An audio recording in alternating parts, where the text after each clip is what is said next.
Hi guys, welcome back to my channel Humaira Khan. उम्मीद करती हूँ आप सब लोग अच्छे होंगे। मैं भी बहुत अच्छी हूँ अल्हम्दुलिल्लाह, आप लोगों की दुआओं से। 23वां रोज़ा मतलब आज हो गया है। कल 23वीं शब थी। अब सारी शब पड़ेंगी। और डेज़ आ रहे हैं। रमज़ान के जो लास्ट 10 डेज़ होते हैं वो ऑड डेज़ होते हैं। उनमें लैलतुल कद्र होगी। लैलतुल कद्र का अल्लाह ने जिक्र करा नहीं है। 27 या 29 में लोग मानते हैं कि 27 को होगी या 29 को होगी, बट किसी को नहीं पता। तो हर रात को इबादत करनी चाहिए। जो 10 में से जो 5 दिन होंगे, उन 5 दिन में इबादत करनी चाहिए सबको। और बेशक अल्लाह कबूल करने वाला है। ये महीना तो इतना अफजल है, इतना अच्छा है, हर दिन इतना अच्छा है कि हर दिन दुआ कबूल करता है। ज़्यादातर कहा जाता है असर से मगरिब का जो टाइम होता है उसमें आप दुआ मांगेंगे तो आपकी दुआ ज़रूर कबूल होगी। अभी जो है, अब लास्ट के जो डेज़ होते हैं उसमें यह है कि अब सफाइयाँ होंगी। ईद के कपड़े कपड़े तो सबने बना ही लिए होंगे। जो छोटी मोटी जो शॉपिंग्स रह जाती है वही सब कर रहे होंगे। आप लोग भी वही कर रहे होंगे।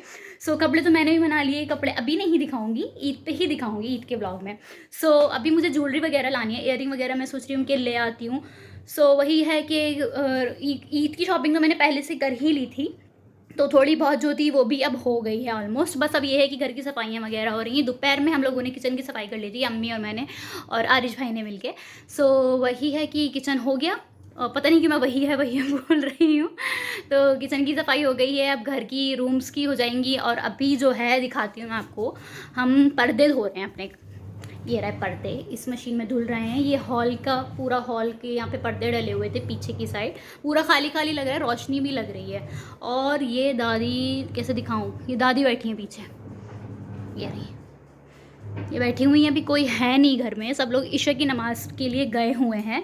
तो मैंने सोचा चलो ब्लॉग शूट कर लेती हूँ अगर सब गए हुए थे, क्योंकि सब लोग गए हुए थे थोड़ा मैं ज़ोर से बोल पाती हूँ। सब लोगों के सामने भी मतलब मैं बोल लेती हूँ रूम में, बट अभी अकेले होती हूँ तो थोड़ा ज़ोर से बोल पाती हूँ। अभी मैं सोच रही हूँ कि इसमें कल रोज़े का भी मतलब थोड़ा बहुत आप लोगों को दिखाऊँ कि रोज़े इफ्तार शेयर करूँ। बाकी यह है कि देखते हैं सब लोगों की ईद कैसे जाती है, क्या रहता है और कैसे कैसे कपड़े बनाते हैं लोग। आप लोग बताइएगा कि आपने कौन कौन से कलर के कपड़े बनाए हैं इस बार। कमेंट सेक्शन में ज़रूर बताना कि ईद की तैयारी में आपने कौन कौन से कपड़े बनाए हैं। और फिर मैं ईद का ब्लॉग डालूंगी इंशाल्लाह। बाकी की अगर हो सकेगा तो मैं इसमें और वीडियो शूट करूँगी। तब तक के लिए बाय बाय। कब पहले अभी अभी कितने रोज़े हो गए? मेरे आप 23 में आए। ये हमारी दादी 23 रोज़े इन्होंने रखे हैं माशाल्लाह।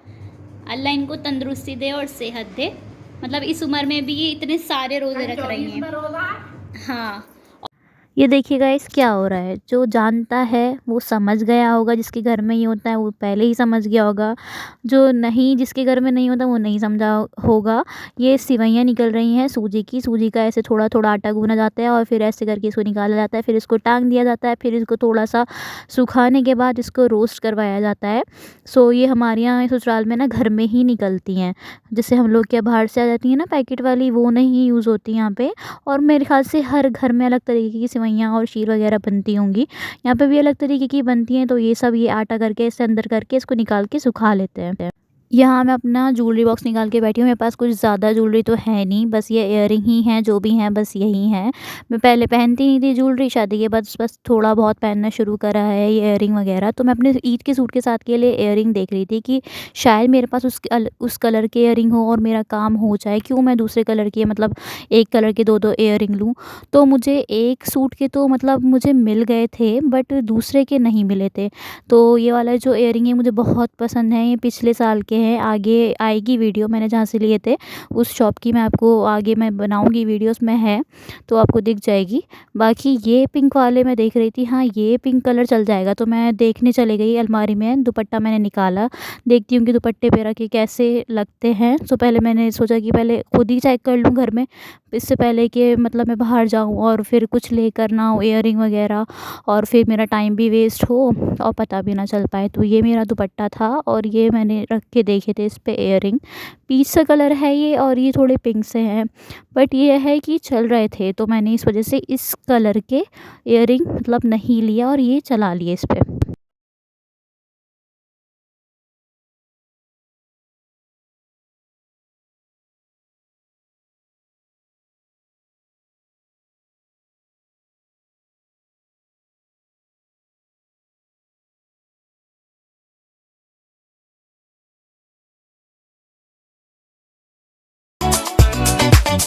गाइस आज मैं जा रही हूँ अपने जो मतलब इयररिंग और चूड़ी वगैरह रह गई है मेरी ईद की, बाकी कपड़े वगैरह तो आ गए हैं। घर पे मैंने रिकॉर्ड की थी वीडियो बट आवाज़ नहीं आ पाई थी, इतनी थोड़ी आवाज़ आई थी। और ये अंदर पेटीएम कह रही हूँ, एटीएम गए हैं पैसे निकालने के लिए, जो कि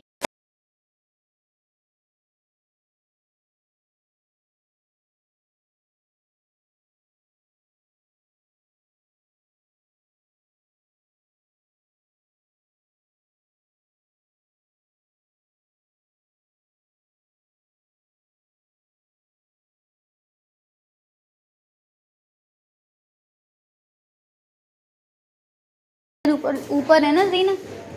हाँ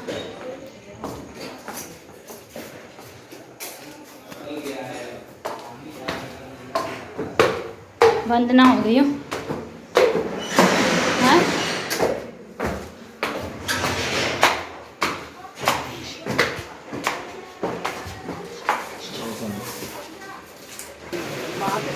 हाँ इयररिंग ले देखने आंटी की इयररिंग सामने ही ना। चप्पल उतार दो।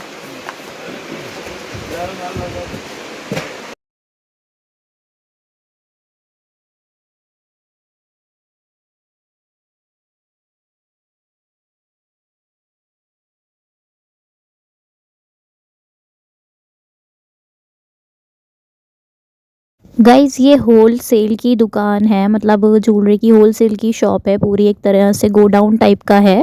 सो मैं यहीं से ही लेती हूँ हमेशा, जो भी इयररिंग वगैरह लेती हूँ यहीं आती हूँ। पिछले साल भी मैं यहीं आई थी, इसके अलावा मुझे और कोई दुकान पता भी नहीं है। बट यहाँ पे ज्वेलरी वगैरह बहुत अच्छी मिलती है, मतलब बिल्कुल ऐसे दिल्ली जैसी ही मुझे फ़ील आती है यहाँ पे ज्वेलरी देख के। देखो मैं और दुकानों पर गई नहीं हूँ तो मुझे पता नहीं बाकी दुकानों पर कैसी ज्वेलरी मिलती है, तो मुझे यहाँ पर ठीक लगते हैं तो सही लगता है। बाकी यहाँ सेट वगैरह, बैंगल्स वगैरह और एंकलेट्स और सारी चीज़ें मिलती हैं। बट मैं मेनली इयररिंग के लिए ही आती हूँ यहाँ पे। सो इयररिंग के लिए मैंने भैया को सूट दिखा दिया था कि मुझे इस कलर के इयररिंग चाहिए। ये पैसे कम नहीं करते हैं, जो बताते हैं उसी में देते हैं, क्योंकि इनकी होल सेल की शॉप है तो ये कम नहीं करते। बट फिर भी मैं इनसे 10-20 रुपये कम करवा लेती हूँ। इस साल तो उन्होंने सिर्फ 10 रुपये ही कम करे थे। और ये पहला जो बॉक्स निकाला था मैं इसमें चेक ही कर रही थी कि मेरे कौन से सूट में मैच हो रहे हैं, नहीं हो रहे हैं। सो फिर काफ़ी सारे बॉक्सेस ना ये आपके आगे मतलब रख देंगे, हर टाइप के इयररिंग होंगे उसमें, मतलब जो पसंद आए आप ले सकते हैं। और इसी बॉक्स में से मैंने इयररिंग लिया था सूट का। बट मैं भी दूसरे बॉक्सेस भी और देखूंगी आगे, ताकि मुझे पता लग जाए कि और कैसे कैसे हैं, क्या हैं। और ये इस तरीके से थे कुछ ये कलर्स में। और ये जो भैया खोल रहे हैं ना बॉक्स, इसमें लास्ट ईयर लिए थे मैंने इस टाइप के, और ये मुझे ठीक लग रहे थे, पीच कलर मैच हो रहा था इस सूट में। तो मैं थोड़ा पीछी पूरा पीच ही नहीं बनना चाह रही थी, क्योंकि इसका दुपट्टा जो था वो पिंक था। मैं सोच रही हूँ कि कैसे वीडियो शूट करूँ यहाँ पे कि मैं खरीदते हुए दिख जाऊँ, बट मैं नहीं कर पाई। तो मैंने ऐसी अपनी नॉर्मली वीडियो बना ली और आपको ऐसे पूरा ये जो था इनका शॉप दिखा दी। फिर हम खाने के लिए आ गए थे वापस एक रेस्टोरेंट में। वहाँ पे हमने नूडल्स खाए थे और डोसा खाया था, क्योंकि बहुत ज़ोर की भूख लग रही थी। तो बस हमने खा के थोड़ा बहुत खाया, फिर हम घर चले गए। घर जाने के बाद हमें भूख तो लगने वाली थी ही नहीं, तो वही हुआ कि घर जाके हमने खाना खाया नहीं था, थोड़ा लेट खाना खाया था। और ये वाले मैं इयररिंग ख़रीद के लाई थी पिंक कलर के।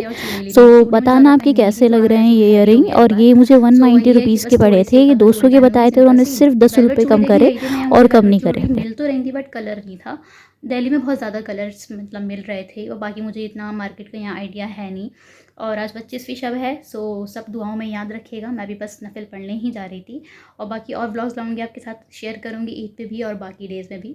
तब तक के लिए बाय बाय, गुड नाइट, अल्लाह हाफिज़।